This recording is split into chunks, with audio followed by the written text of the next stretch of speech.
If your team thinks a few webinars are enough to keep up, consider this. Imagine your e-commerce platform crashing for 40 minutes during a local flash sale, all because your IT lead only caught the highlights of the latest monitoring upgrades in a Slack thread.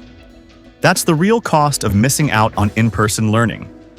As Leo Mindlin, CEO at Citadel Blue, puts it, if you want your tech team to actually solve tomorrow's problems, you need them in the room where those solutions are built, not just reading about them after the fact. Stamford is quickly becoming a powerhouse for high-impact tech conferences, with a 38% growth in tech job density and 1.2 million annual visitors fueling a thriving business ecosystem. These events aren't just about networking.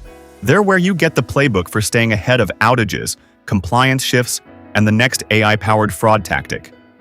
Attendees benefit from AI-powered networking, hybrid events that blend in-person and virtual experiences, live security drills, and hands-on workshops that deliver immediate ROI. If you want to see how Stamford tech conferences drive real business results, read the full article and add this to your Spotify playlist.